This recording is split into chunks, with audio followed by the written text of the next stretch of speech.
बिस्मिल्लाहिर्रहमानिर्रहीम। अस्सलाम वालेकुम नाजरीन, मैं हूं जीएम जमाली और आप देख रहे हैं डिजिटल के सबसे बड़े चैनल न्यूज़ पाकिस्तान का प्रोग्राम ए टू जी। नाजरीन, पाकिस्तान का दिफा हर दौर में पाकिस्तान के लिए सबसे ज़्यादा अहमियत का हामिल रहा है और उसकी सबसे बड़ी वजह भारत है।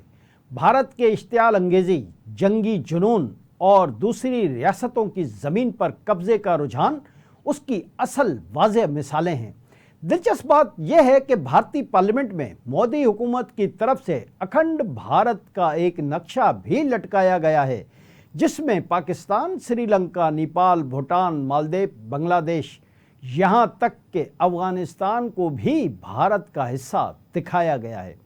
इस सूरत-ए-हाल में पाकिस्तान को सबसे ज़्यादा अपने दिफा पर तवज्जो देना पड़ती है और अपने दिफाई बजट में इजाफा भी करना पड़ता है। हालिया पाक भारत जंग में बदतरीन शिकस्त के बाद भारतीय जंगी जुनून में अगरचे कुछ कमी आई है, लेकिन नरेंद्र मोदी को बहुत गहरे जख्म लगे हैं, जिन्हें भरने के लिए मोदी हुकूमत किसी भी वक्त पाकिस्तान पर दोबारा हमलावर हो सकती है।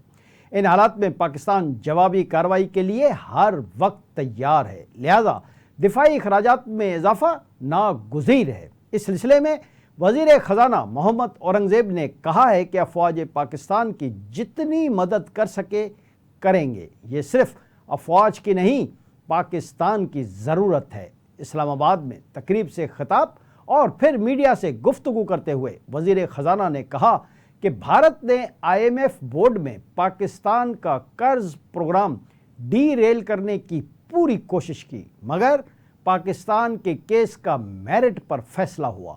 वज़ीर ख़ज़ाना ने अगले बजट में तनख्वाहदार तबके के लिए रिलीफ का इशारा भी देते हुए कहा कि बजट में तनख्वाहदार तबके के रिलीफ के लिए बहुत तेज़ी से काम कर रहे हैं, बजट में बहुत बोल्ड स्टेप लेने जा रहे हैं। उन्होंने कहा कि बजट में मईशत की स्ट्रेटेजिक डायरेक्शन भी दिखानी है। वज़ीर ख़ज़ाना ने मज़ीद कहा कि FBR में डिजिटलाइजेशन का अमल जारी है, टैक्स निज़ाम और तवानाई समेत दीगर शोबों में इस्लाहत लाई जा रही हैं, मईशत में टेक्नोलॉजी ट्रांसफॉर्मेशन की तरफ जा रहे हैं। उनका कहना था कि पेंशन इस्लाहत पर भी काम कर रहे हैं। इसके अलावा मौसमियाती तब्दीली के असरात से निमटने के लिए भी इस्लाहत की जा रही हैं। जी नाज़रीन, दूसरी जानिब भारतीय वज़ीर आज़म नरेंद्र मोदी के हालिया इश्तियाल अंगेज़ बयान पर पाकिस्तान ने भी सख्त रद्द अमल दिया है। वज़ारत ख़ारजा ने मोदी के गुजरात में दिए गए बयान को इंतखाबी मुहिम का थिएटर करार दिया गया। दफ्तर ख़ारजा के तर्जुमान का कहना था कि जौहरी रियासत के सरबराह के नफ़रत अंगेज़ बयानात काबिल अफसोस और ख़तरनाक रुझान हैं। भारतीय वज़ीर आज़म का बयान UN चार्टर की संगीन खिलाफ वर्जी है। UN चार्टर तमाम रियासतों को बाहमी तनाज़ात पुरअमन तरीके से हल करने का पाबंद बनाता है। तर्जुमान ने कहा कि भारत मकबूजा कश्मीर में इंसानी हुकूक की खिलाफ वर्जियाँ छुपाने के लिए बयानात दे रहा है। पाकिस्तान UN मिशन में अहम किरदार और आलमी इंसदाद दहशतगर्दी का फ़ाल शराकतदार है। उन्होंने कहा कि भारत को इंतहा पसंदी की फ़िक्र है तो उसे अंदरूनी मुल्क, हिंदुत्व और अक़लियत दुश्मनी पर तवज्जो देनी चाहिए। पाकिस्तान खुद मुख्तारी और मसावी सलामती की बुनियाद पर अमन का हामी है। तर्जुमान दफ्तर ख़ारजा का कहना था कि पाकिस्तान किसी भी ख़तरे का मुंह तोड़ जवाब देगा। UN चार्टर के आर्टिकल 51 के तहत दिफा का हक महफूज है। भारत का बढ़ता हुआ जंगी बयानिया इलाकाई अमन व इस्तेकाम के लिए संगीन खतरा है। इधर भारत की अपोजिशन जमात कांग्रेस के रुकन असम्बली और उमूर खारजा कमेटी के चेयरमैन शशि थरूर का एक इंटरव्यू सोशल मीडिया पर वायरल हो गया है। इंटरव्यू में शशि थरूर ने कहा है कि अमेरिका के सदर डोनाल्ड ट्रंप में दानिशमंदाना सलाहियतों का फुकदान है। एक तकरीब से खिताब में शशि थरूर ने बताया था कि वो कई अमरीकी सदूर से मिल चुके हैं और बातचीत भी हुई, मगर डोनाल्ड ट्रंप में उन सदूर जैसी दानिशमंदाना खूबी ही नहीं। दिलचस्प बात यह है कि कल तक जो डोनाल्ड ट्रंप भारत का सबसे बड़ा हामी اور سیاسی شراکت دار تھا، آج اس میں بھارتی اپوزیشن اور حکومت کو ہزار خرابیاں، خامیاں اور عیب نظر آ رہے ہیں۔ یہاں تک کہ یہ کہا جا رہا ہے کہ ڈونلڈ ٹرمپ میں عقل و دانش کا فقدان ہے۔ یہ بھارتی اپوزیشن اور حکومت کی کھلی منافقت نہیں تو اور کیا ہے؟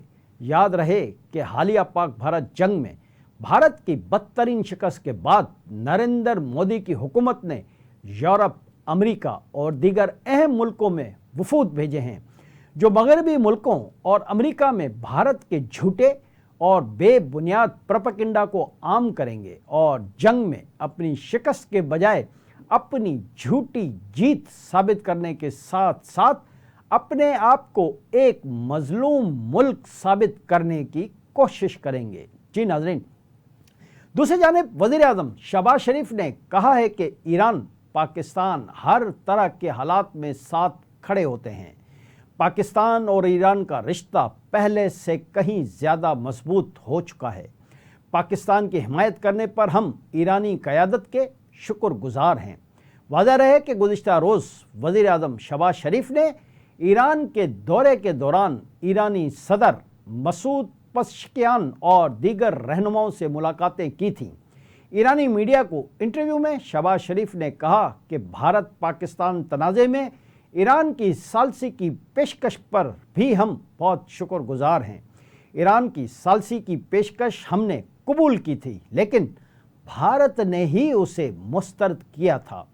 وزیر اعظم نے کہا کہ ایران کے دورے میں دو طرفہ تعلقات اور باہمی مفاد کے امور پر بھی بات ہوگی۔ غزہ میں اسرائیل کی تباہ کن جنگ اور نسل کشی کے خلاف ایران کے ساتھ کھڑے ہیں۔ انہوں نے کہا کہ مسلم امہ اور علاقائی تعاون میں ایران پاکستان ایک دوسرے کی حمایت جاری رکھیں گے۔ کشمیر اور فلسطین کے مسئلے کے حل تک دونوں خطوں میں امن انصاف نہیں ہو سکتا۔ وزیر اعظم شہباز شریف نے مزید کہا کہ کشمیر اور فلسطین تنازع کو علاقوں کے لوگوں کی خواہشات کے مطابق ہی حل کیا جائے۔ ایران جوہری پروگرام پر مذاکرات خوش آئند ہیں، اس کے اچھے نتائج کی امید بھی ہے۔ انہوں نے کہا کہ ایران کے ساتھ آزاد تجارت کے معاہدے پر دستخط کرنے پر بھی غور کر رہے ہیں۔ آئندہ 10 سالوں میں ایران پاکستان کے درمیان تجارتی حجم میں بہت زیادہ اضافہ ہوگا۔ ادھر ایران کے سپریم لیڈر آیت اللہ خامنی نے کہا ہے کہ مسئلہ فلسطین پر پاکستان کا موقف قابل تعریف رہا ہے۔ آیت اللہ خامنی کا social media website X پر کہنا تھا کہ اگرچہ اسلامی ممالک کو ہمیشہ صہیونی حکومت کے ساتھ تعلقات استوار کرنے کی ترغیب دی جاتی رہی ہے، انہوں نے کہا کہ اس کے باوجود پاکستان کبھی ان ترغیبات سے متاثر نہیں ہوا۔ یاد رہے کہ گزشتہ روز وزیر اعظم شہباز شریف نے ایران کے رہبر اعلیٰ آیت اللہ خامنی سے بھی تہران میں ملاقات کی تھی۔ اس موقع پر وزیر اعظم شہباز شریف نے بھارت کی جارحیت اور توسیع پسندانہ عزائم پر بریفنگ دی۔ ملاقات میں پاک ایران اسٹریٹجک تعلقات کو نئی بلندیوں تک لے جانے کے عزم کا اظہار بھی کیا گیا۔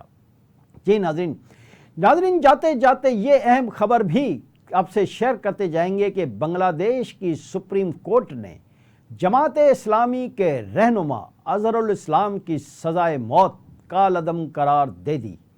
غیر ملکی خبر ایجنسی کی رپورٹ کے مطابق عدالت نے اظہر الاسلام کی رہائی کا حکم بھی دے دیا۔ عدالت نے سزائے موت کے قیدی اظہر الاسلام کو انسانیت کے خلاف جرم سے بری کیا۔